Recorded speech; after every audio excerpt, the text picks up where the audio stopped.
இறை வார்த்தை யோவான் நற்செய்தி பிரிவு 11 இறை சொற்றொடர்கள் 1 முதல் 45 முடிய. பெத்தானியாவில் வாழ்ந்து வந்த லாசர் என்னும் ஒருவர் நோயிற்றிருந்தார். அவ்வூரில் தான் மரியாவும் அவருடைய சகோதரியான மார்த்தாவும் வாழ்ந்து வந்தனர். இந்த மரியா தான் ஆண்டவர் மேல் நறுமண தைலம் பூசி தமது கூந்தலால் அவரின் காலடிகளை துடைத்தவர்.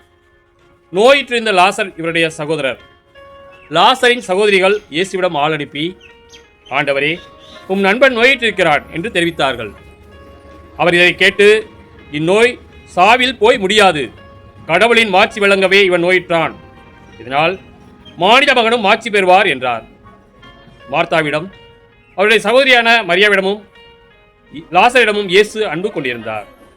லாசர் நோயிற்றிருந்ததை கேள்விப்பட்ட பிறகு தாம் இருந்த இடத்தில் இன்னும் 2 நாள் அவர் தங்கியிருந்தார். பின்னர் தாம் சீடரிடம், மீண்டும் யூதேயாவுக்கு போவோம் வாருங்கள் என்று கூறினார்.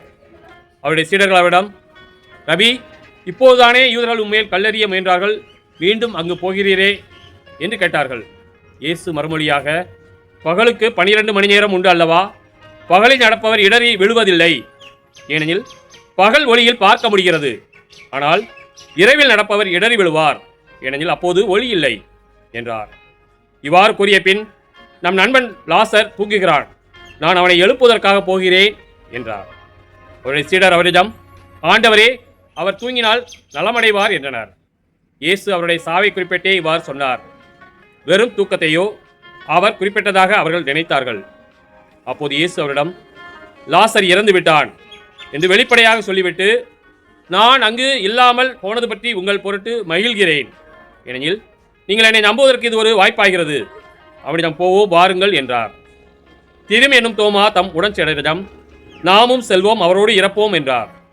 இயேசு அங்கு வந்தபோது லாசரை கல்லறையில் வைத்து ஏற்கனவே 4 நாள் ஆகியிருந்தது. பெத்தானியா எருசலேமுக்கு அருகில் ஏறக்குறைய 3 கிலோமீட்டர் தொலைவில் இருந்தது. சகோதரர் இறந்ததால் மார்த்தா மரியா அவர்களுக்கு ஆறுதல் சொல்ல பலர் அங்கே வந்திருந்தனர். இயேசு வந்து கொண்டிருக்கிறார் என்று கேள்விப்பட்டதும் மார்த்தா அவரை எதிர்கொண்டு சென்றார். மரியா வீட்டில் இருந்து விட்டார். மார்த்தா இயேசுவை நோக்கி, ஆண்டவரே, நீர் இங்கே இருந்திருந்தால் என் சகோதரன் இறந்திருக்க மாட்டான். இப்போது கூட நீர் கடவுளிடம் கேட்பதையெல்லாம் அவர் உமக்கு கொடுப்பார் என்பது எனக்கு தெரியும் என்றார். இயேசு அவரிடம், உன் சகோதரன் உயிர்த்தெழுவான் என்றார். மார்த்தா அவரிடம், இறுதி நாள் உயிர்த்தெழுதலின் போது அவனும் உயிர்த்தெழுவான் என்பது எனக்கு தெரியும் என்றார். இயேசு அவரிடம், உயிர்த்தெழுதலும் வாழ்வும் நானே. என்னிடம் நம்பிக்கை கொள்பவர் இறப்பினும் வாழ்வார். உயிரோடு இருக்கும்போது என்னிடம் நம்பிக்கை கொள்ளும் எவரும் என்றுமே சாக மாட்டார். இதை நீ நம்புகிறாயா என்று கேட்டார். மார்த்தா அவரிடம், ஆம் ஆண்டவரே, நீரே மெசியா, நீரே இறைமகன், நீரே உலகிற்கு வரவிருந்தவர் என நம்புகிறேன் என்றார். இவ்வாறு சொன்னபின் மார்த்தா தம் சகோதரியான மரியாவை கூப்பிட்டு சென்றார். அவரிடம், போதகர் வந்துவிட்டார், உன்னை அழைக்கிறார் என்று காதோடு காதாய் சொன்னார். இதை கேட்டதும் மரியா விரைந்து எழுந்து இயேசுவிடம் சென்றார். இயேசு அது வரையிலும் ஊருக்குள் வரவில்லை. மார்த்தா தம்மை சந்தித்த இடத்திலேயே இன்னும் இருந்தார். வீட்டில் மரியாவுக்கு ஆறுதல் சொல்லிக் கொண்டிருந்த யூதர்கள் அவர் விரைந்தெழுந்து வெளியே செல்வதைக் கண்டு அவர் அழுவதற்காக கல்லறைக்கு போகிறார் என்று எண்ணி அவர் பின்னே சென்றார்கள். இயேசு இருந்த இடத்திற்கு மரியா வந்து அவரை கண்டதும் அவர் காலில் விழுந்து, ஆண்டவரே, நீர் இங்கே இருந்திருந்தால் என் சகோதரன் இறந்திருக்க மாட்டான் என்றார். மரியா அழுவதையும் அவரோடு வந்த யூதர்கள் அழுவதையும் கண்டபோது இயேசு உள்ளம் குமரி கலங்கி, அவனை எங்கே வைத்தீர்கள் என்று கேட்டார். அவர்கள் அவரிடம், ஆண்டவரே, வந்து பாரும் என்றார்கள். அப்போது இயேசு கண்ணீர் விட்டு அழுதார். அதை கண்ட யூதர்கள், பாருங்கள், லாசர் மேல் இவருக்கு எத்தனை அன்பு என்று பேசிக்கொண்டார்கள். ஆனால் அவர்களுள் சிலர், பார்வையற்றோருக்கு பார்வையளித்த இவர் லாசரை சாகாமல் இருக்க செய்ய இயலவில்லையா என்று கேட்டனர். இயேசு மீண்டும் உள்ளம் குமுறியவராய் கல்லறைக்கு அருகில் சென்றார். அது ஒரு குகை, அதை ஒரு கல் மூடியிருந்தது.